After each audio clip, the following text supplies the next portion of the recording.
Now there are 4 skills. Practice makes permanent. The way the brain works is practice makes permanent. Practice does not make perfect.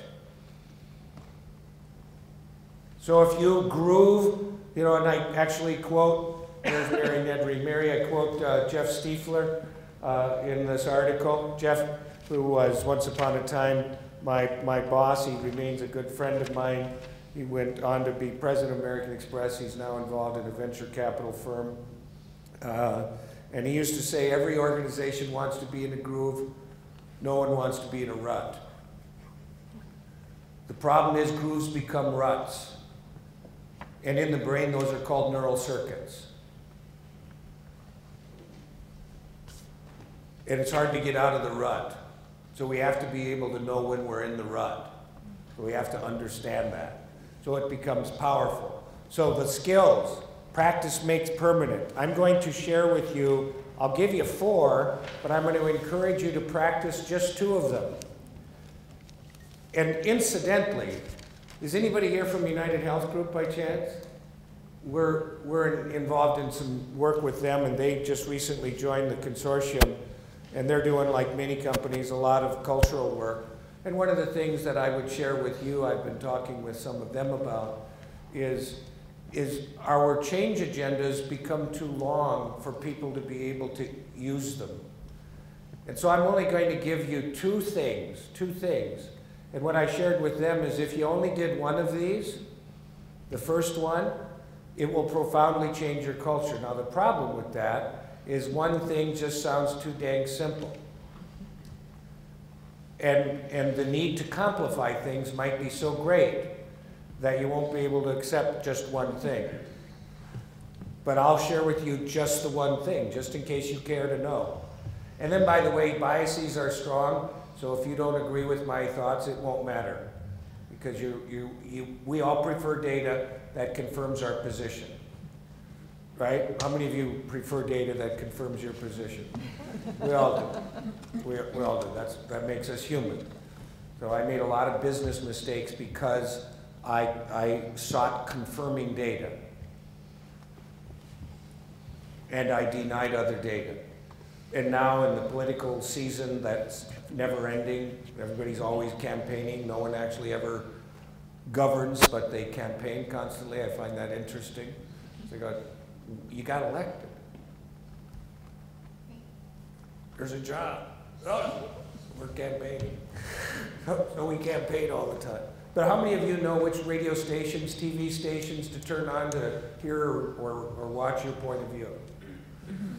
Right? How many can do that now? You know what networks to watch, what publications to read that reflect your point of view. And if you're willing to get irritated, you'll turn on one of these other things.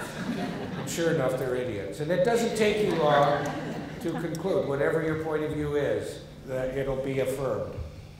That's a wonderful thing. But if you understand that, it's also potentially hazardous. So if I get that, that's good. So here's the 4 skills. The first skill is the skill of recognition. Recognition. And there's a game I want you to be aware of. Some of you have learned this over the years. We call it the freeze game. This is just paying attention to yourself. Hit the pause button multiple times a day. So today, if you don't practice today, you won't do this. So if you are not practicing today, it's already done. You won't do it. So when you're thinking about a change agenda and you put people in just in case training, they're not going to do it. Even if they go in and hear a great speaker, they may get motivated, but they're not going to do it. You practice this one thing, it'll change your life. Hit the pause button, ask yourself, what am I thinking now? How am I feeling emotionally now? What am I doing right now? One of the things we do is we actually hand out emotion cards just to remind people. I carry them around. I have a laminated version. We have paper versions. I'll just tell you how I'm feeling right now. I'm feeling alert. I'm feeling engaged. I'm feeling irrational decision-making trumps high IQ every time. Irrational decision-making trumps high IQ every time. I don't know how to increase your IQ. I can help you improve your access to your IQ. The second R is the skill of reflection. Reflect on your values multiple times every day. Now, if you don't practice the freeze game, you might as well skip the reflection. Because if you practice the freeze game, it'll change your life. You'll know when you're not paying attention. How many of you already today, it's 9:20, have been in a conversation or even in this meeting, so you were talking with someone out here before in this beautiful setting, and at some point it occurred to you, I am not listening. How many of you, that's going to happen to you today. How many of you have actually read a book, you got to the end of a chapter and you wonder, what the heck did I just read? You done that? Think of the second one. That's you reading to yourself and not paying attention. So you think, if I can't pay attention to me, it's really easy not to pay attention to you. Right?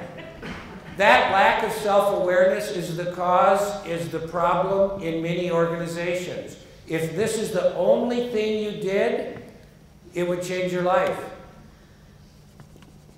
Literally. One thing. And then if you can add reflect on values, values reflections won't make you smarter, just make you more rational. Had the Enron people pause to think about respect, integrity, communications, and excellence, they wouldn't have cooked the books. They wouldn't have pretended borrowed money was revenue. Which if you think about that, that's not good. That lacks what I would call integrity. Would you agree? That's not integrity. Third R is refrain, fourth R is respond. I'll open it up to questions. Do I have a couple minutes or are we done? All right, let's take questions. I should have said at the outset, I'm actually never really done, but I do stop. And so I stop, yes. You mentioned that emotional intelligence is one of the best predictors of someone being successful in an organization. Is it possible to improve EQ, or is that yes. And how would you have suggestions of how to do that? Those 4 R's that I just mentioned.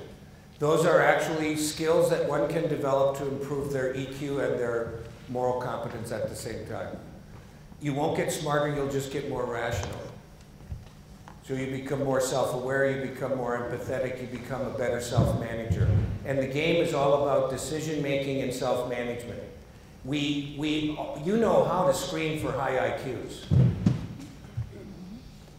So you're going to have high IQ people in your organization. The highest IQ organization does not necessarily perform the best. It's all about decision-making.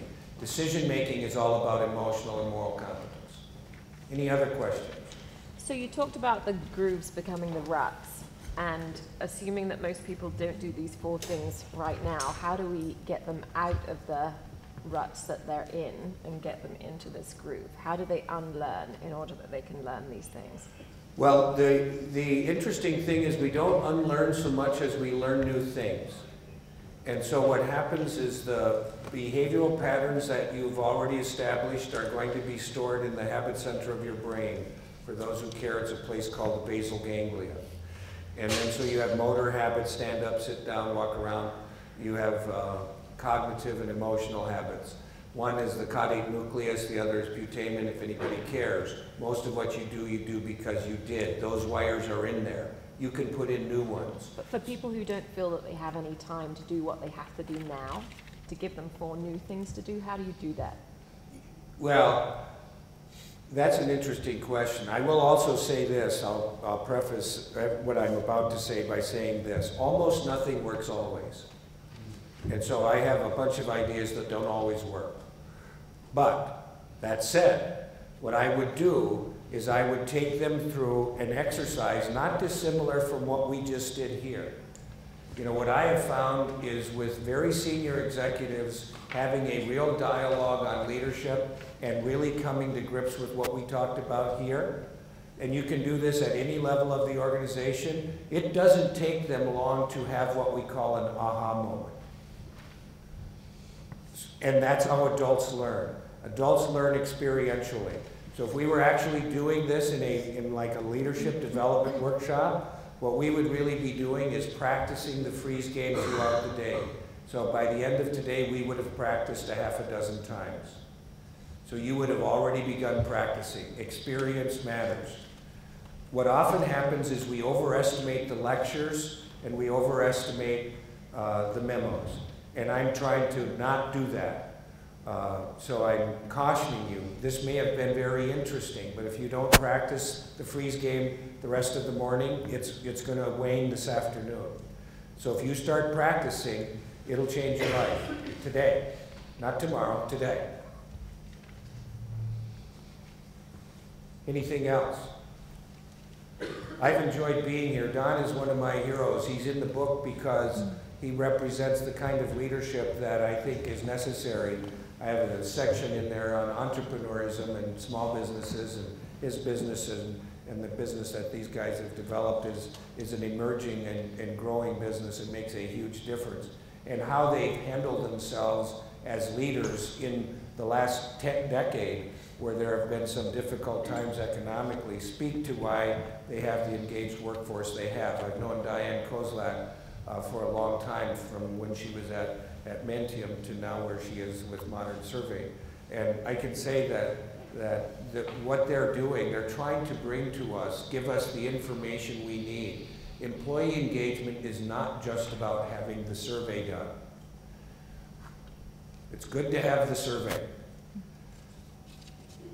But what we need to do is actually engage the people. People engage at an emotional level.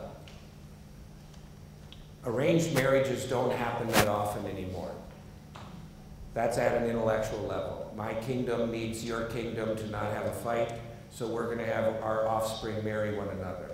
That's not happening here. People engage at an emotional level. And with the stress levels as high as they are, data now show, and I didn't get to it, I'll cover it real fast. As stress levels go up, and by the way, there's a bell curve. So we need stress to be a high performer. As you're going up the bell curve, that's called eustress, E-U-S-T-R-E-S-S, good stress. Then you hit the top, optimal performance, and then you peak, and then you come down. Now you're into what's called distress. As distress goes up, EQ goes down. As EQ goes down, access to technical skills and IQ goes down with it. That's the deal. So if you just chose to help people raise their emotional and moral competencies by developing just even one thing, just teach them one thing. Just say, you know, I know you don't have time to do much, so I'm only going to give you one thing. Just one. I have enjoyed being here. Don said I am supposed to quit talking. I also have another speech at 10:30, so I got to start talking again. And there I won't be done either. I'll just stop, just like I did with all of you. So I want to say thank you. Those little cards are yours. So you got a goal achievement model on one side, you got the alignment model on the other. Sorry about it being a little complicated. What I hoped I did was make it simple on the other side of the complication. Thank you very much, Don.